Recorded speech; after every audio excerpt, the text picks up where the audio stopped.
In parallel to the one-year mission research that crew members Scott Kelly and Mikhail Kornienko are taking part in, Kelly is participating in another study, along with his twin brother, former astronaut Mark Kelly, in which scientists hope to learn more about how prolonged space flight affects the human body right down to the DNA. And it's hoped those findings can contribute to helping keep future explorers safe on trips to deep space. The first of its kind study in the emerging area of omics research is partially funded by the National Space Biomedical Research Institute, and Chief Scientist Dr. Graham Scott joins me this morning to tell us more. Good morning, Amiko, and thank you for hosting me here in Mission Control. Good morning. Thank you so much for coming. This is really fascinating, interesting data. So there's a lot of words that are being thrown around that not everybody is quite familiar with. So we'll start with, first of all, how do you explain to folks about what omics research is? Sure. So omics means that you look at the totality of what's going on inside the cell. So to make that a little more concrete for you, about 12 years ago, here on Earth, we completed the sequencing of the human genome. And that the human genome is a recipe. It's a parts list, if you will, for a human being. And so once we have that genome, we can then use it and project, if you like, or extrapolate out from that and figure out what proteins might be made, because DNA is really a recipe for making proteins. And so we can look inside the cells and we can look to see what proteins we can observe. We can look to see what specific gene variations we see in a particular person. And what this whole area of omics is doing is it's really opening a new chapter in medicine. So now, in the future, when you go to visit your doctor, or if you go to a hospital like MD Anderson, one of the things that will be done is a genomic sequence to really figure out how you might be different. Small differences. Any two people are about 99.5% equivalent, so there's about 0.5% difference genetically between any two people, but that can make a big difference in terms of drugs that are being prescribed, how we sleep, how we exercise, all of these things. So omics is looking at the totality, at the collective milieu, if you will, of biomolecules that are within the cells.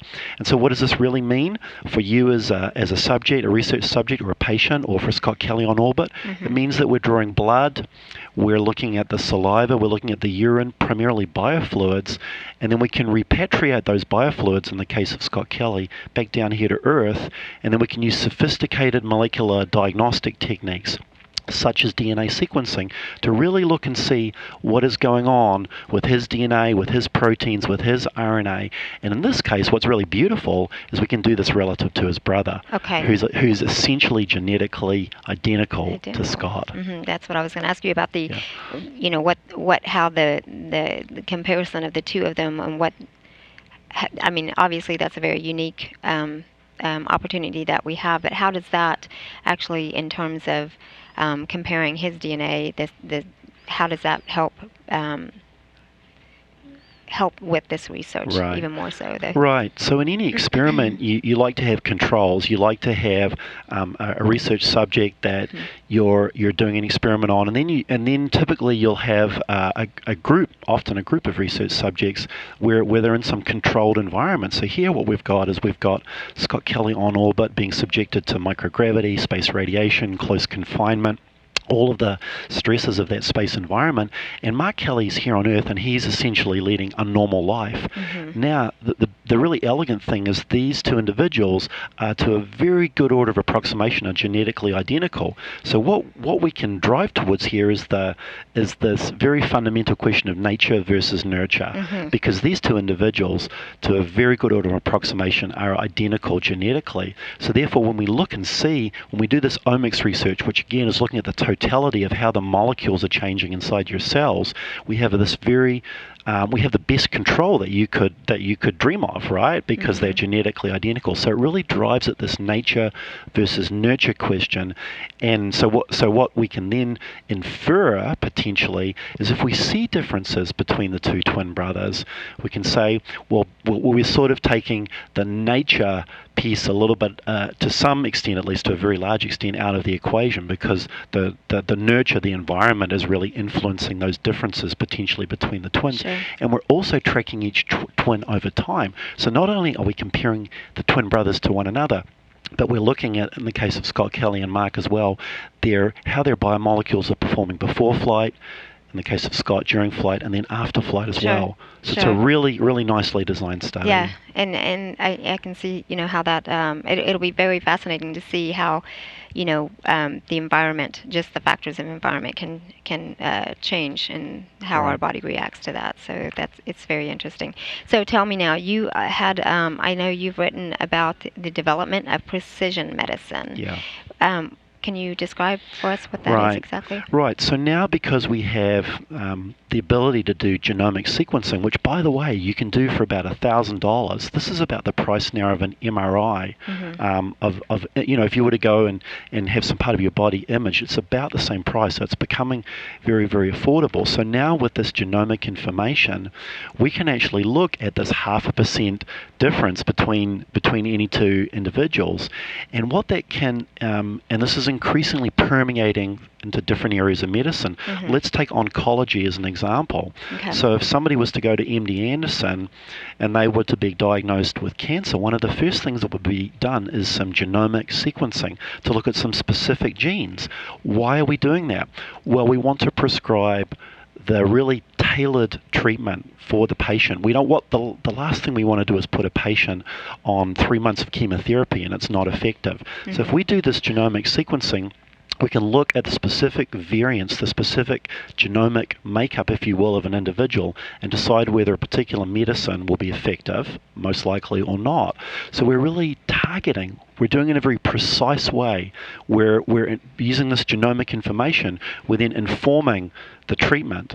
And so this is the kind of paradigm that we're increasingly going to see spreading out through all different areas of medicine. And what we'd like to do is bring this precision medicine strategy, bring it to NASA, because one of the things that we're going to need to do on these very demanding long duration missions is we're going to need to... because that was going to be my next question, is how is this precision medicine going to help us keep our astronauts safe for those future missions? Well, let me give you an example of how this might be beneficial. So right now on the space station, we have a number of medicines, and they're in a large kit, but it's somewhat generic. There are all different kinds of medicines. For example, there are sleep medications, there are medications for pain relief, these types of things, but it's not specifically tailored to an individual's makeup. So what we'd like to do, particularly on a long duration mission where there really isn't an opportunity to bring the astronaut back to Earth if there is a medical emergency, we'd like to make sure that the really tailored drugs are on board for each individual astronaut. Other ways that this could come in. Right now, you're aware that some of our astronauts, in fact all of our astronauts, are exercising at least maybe 2 hours a day. But we also, when they return to Earth, we see quite a bit of variation in their muscle mass and their bone mass. Maybe not every single one of them needs to exercise 2 hours a day. Maybe some of them could exercise less. Maybe some of them need to exercise a little more. So it's about really tailoring these countermeasures in a very precise way and using genomic information for a truly personalized. Exactly, to help us do that. So now you've got molecular information. So rather than having to put people through a whole lot of sort of exercises and tests on the ground, maybe you can use that genetic information via a simple blood test to predict what medicines to take on the space station, how long someone might need to exercise, maybe what sort of how their sleeping arrangements should be in terms of lighting countermeasures, or how long they might need to sleep, how susceptible they are to space radiation. These types of things could really help us plan and execute a long-duration mission much more safely. It is extremely fascinating, and I'm so happy you came out to talk to us. Obviously, there's a ton of information that we could go on and on and on. I don't have all that time, but I really appreciate you coming out.